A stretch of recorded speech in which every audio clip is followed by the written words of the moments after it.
Although IPPs were unbelievably attractive before, they just got way better.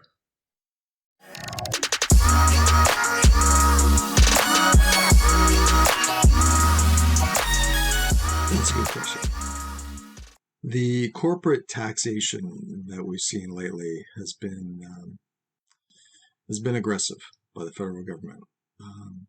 We've seen recent measures put in place to put punitive taxation measures on corporations if they have what is deemed to be too much money and too much passive income coming in. So, or originally entrepreneurs and incorporated professionals were able to rely upon being able to save within their corporation, and that's been ended.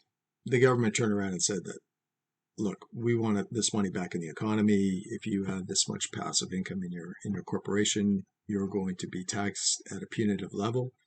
And so what you need to do is put in place structures that are going to allow you to save for retirement in a way that you're not going to end up getting all your wealth expropriated. So people are in business to build a legacy, whether that is, with their employees, for their family, for their sons and daughters, and for their retirement. And it's no good to you if they're taxing it all away. So what should they do? They should put in place one of any number of measures. The first thing you want to look at is the individual pension plan as a possibility. It's like an Ontario teacher's pension plan for business owners. Allows you to deduct money from your corporation, put it in on a tax-free basis. It's pre-tax dollars and gives you forced discipline of savings.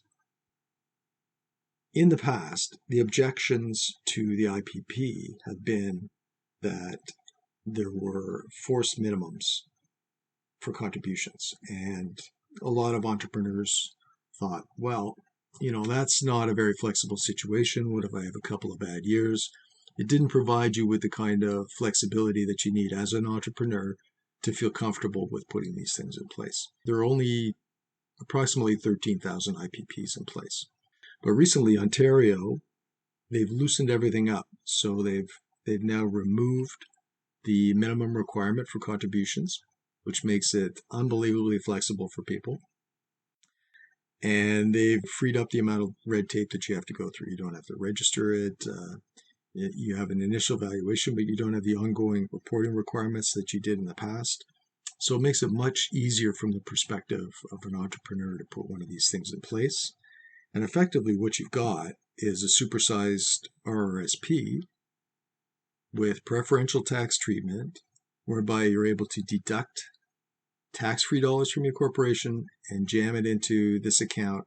You're flexible enough that if you have a couple of bad years, you can defer your contributions. So it's a fantastic plan. So I started off saying, well, there are a couple of different things. Well, there's the IPP, which I just explained.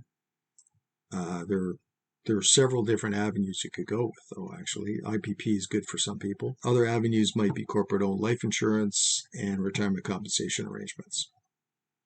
So what you would want to do is take a look and see which one is right for you.